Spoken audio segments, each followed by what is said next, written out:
Chapter 1 History. Date August 14, 1947. Partition of India into two countries, present-day India and Pakistan. Two independent nations were formed, led by Muhammad Ali Jinnah of Pakistan and Pandit Jawaharlal Nehru as Prime Minister of India. After partition, there were a total of 562 princely states in the India. Sardar Vallabhbhai Patel felt the need to unite them with India, to make a united and singular nation. Many princely states accepted the proposal in a peaceful way, but some states chose the other way.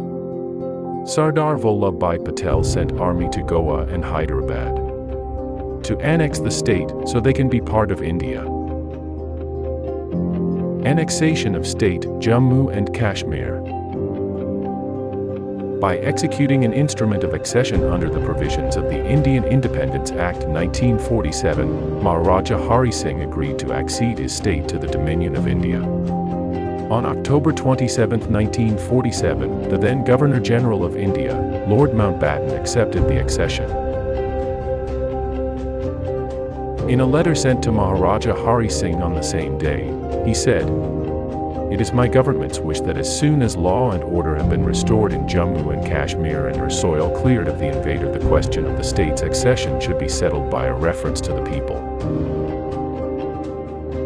I, ruler of Jammu and Kashmir state, in the exercise of my sovereignty in and over my said state, do hereby execute this my instrument of accession, and I hereby declare that I accede to the Dominion of India with the intent that the Governor-General of India, the Dominion Legislature, the Federal Court, and any other Dominion authority established for the purposes of the Dominion shall by virtue of this my instrument of accession but subject always to the terms thereof, and for the purposes only of the Dominion, exercise in relation to the state of Jammu and Kashmir such functions as may be vested in them by or under the Government of India Act, 1935, as in force in the Dominion of India, on the 15th day of August 1947.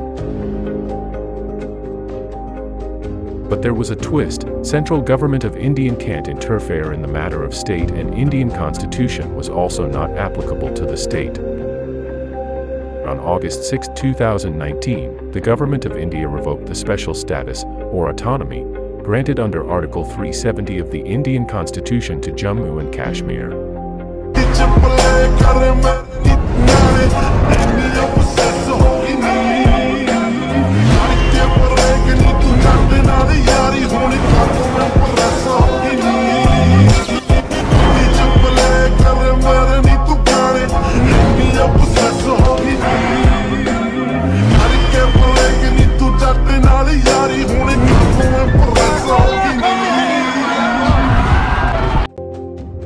A region administered by India as a state which consists of the larger part of Kashmir, which has been the subject of dispute among India, Pakistan, and China since 1947.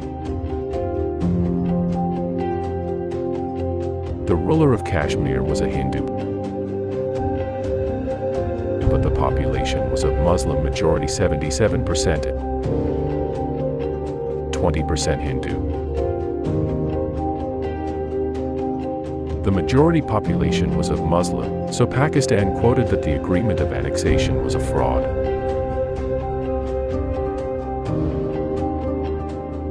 This resulted in conflict over the Kashmir region, primarily between India and Pakistan, and also between China and India in the northeastern portion of the region.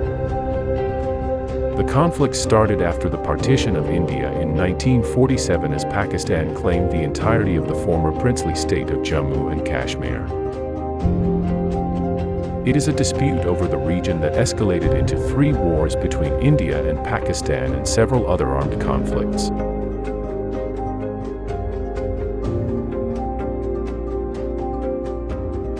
India controls approximately 55% of the land area of the region that includes Jammu, the Kashmir Valley, most of Ladakh, the Siachen Glacier, and 70% of its population. Pakistan controls approximately 30% of the land area that includes POK and Gilgit-Baltistan, and China controls the remaining 15% of the land area that includes the Aksai Chin region, the mostly uninhabited Trans-Karakoram Tract, and part of the Demchok sector.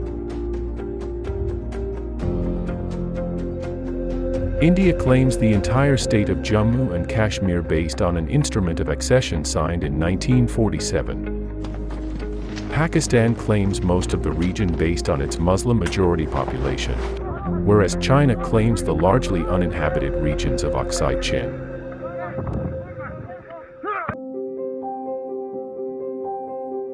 As we all know, Pakistan is a fastest developing country in the all aspect like terrorism, crime, poverty, fake narrative, forced conversion, jihad, and yes, how can we forget Reaction Channel?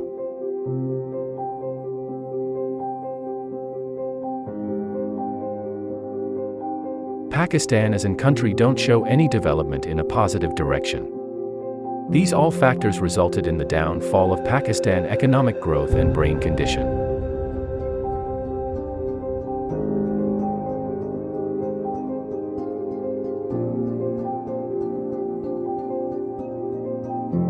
Pakistan don't have money, or we must say can't afford full-scale war with India. 2 दिन पहले UAE से होके आया हूँ। वहाँ पर UAE के जो सदर हैं, मेरे भाई जनाब मोहम्मद बिन जायद, उन्होंने इंतहाई मोहब्बत और शफकत से उन्होंने वो पेश आए। पहले मैंने फैसला किया था कि मजीद उनसे मैं कर्जा नहीं मांगूंगा, लेकिन मैंने फिर आखिरी वक्त फैसला किया और हिम्मत बांधी कि मैं उनसे मजीद मांगूं। तो मैंने कहा कि जनाब मेरे आप बड़े भाई हैं, अब मुझे बड़ी शर्म आ रही है, लेकिन मजबूरी है, हमारे मामलात जो माली मामलात जो हैं आप जानते हैं, आप मुझे $1 अरब और दे दें। There is a quote, 90% of Pakistani think they can win a war with India and only 10% think they can't. This 10% are none other than Pakistani army.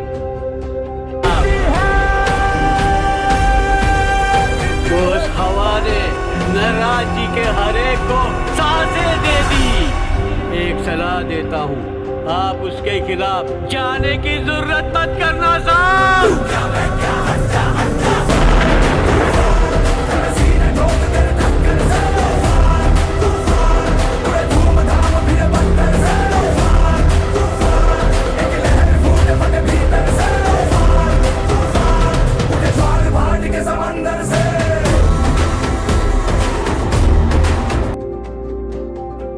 It's clear that Pakistan is not in condition to fight a war with India. In past, Indian and Pakistan fought 3 wars where India won and humiliated Pakistan to its peak. For example, the biggest surrender of 95,000 plus soldier after WW2. Then, on the command of their own senior officer present, General Mohammed Jamshed, the leaders of Pakistan's defeated army laid their pistols, Sten guns and rifles on the grass in the final token of surrender. So they choose an alternative way, terrorism, a cheap alternative of war.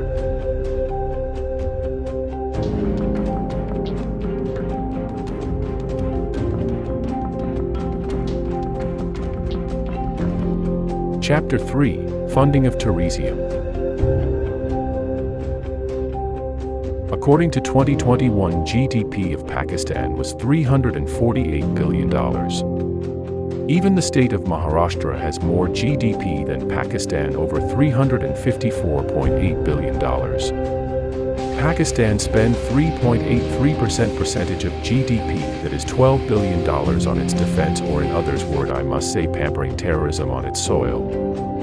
In total there are 50 active terrorist organizations in Pakistan which are directly funded by Pakistani Army and ISI.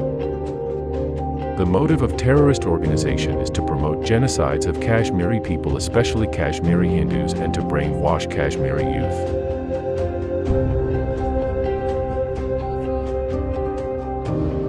These groups target weak economic section of Kashmir and radicalize the youth against India.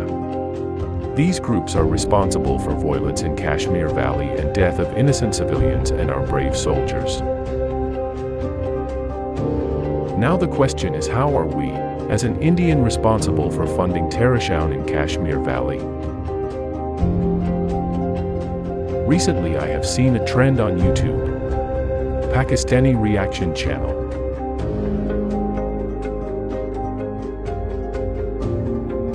In this, a group of illiterate Pakistani or an individual Pakistani reacts on Indian content. These people are of double standard mentality. their opinion on India are totally scripted and fake. These people butter us for the sake of views. There are hundreds of Pakistani reaction channel on YouTube, which works on a basic principle of fake narrative equals views equals money. How these groups work. These people promote ultra sugar-coated speech for India. This act of fakeness results in gaining massive amount of Indian viewership. And the number of views are directly proportional to money earned. Why should we as Indians should avoid these fake narrative channels? Do we really know where the money originated from Indian viewership is going? No. Right. Speaking of possibility, these people may have link with ISI and Pakistani army. These people are backed by Pakistani agencies to spread false narrative and earn money from Indian viewership, so they can use this money to promote cross-border Terreriom in Kashmir Valley and other parts of India. Recently, these people started a new way to spy on India's strategic hubs like Delhi, Chennai, Kolkata, Mumbai, Chandigarh and many cities. They call this my first visit to India. In this new innovative come stupid way of spying, these Pakistani use video calls as their medium of spying via Indian supporter of theirs. This act may help terrorists to plan and execute terror attack in India because they are already aware of Indians' important location, streets, entry point in big hotels, access to crowd places and many. This message is for all my fellow Indians. Indian constitution states that a person who is linked with any sort of crime in any way is to be treated as a criminal. I think it's clear what I mean to say. In last I will say, being an Indian we must immediately stop visiting these channels. Because these Pakistani people are directly or indirectly responsible for terror attack in Kashmir and other parts of country. Responsible for Hindu genocide in Pakistan, responsible for 3 war, responsible for Pulwama attack, responsible for Uri attack, responsible for recent Putsch attack, responsible for death of our brave soldier. Think of their mother, children, wives who lost their everything because of Pakistan. If you are still supporting them, it's shame for us. These people are fake. Wake up to reality.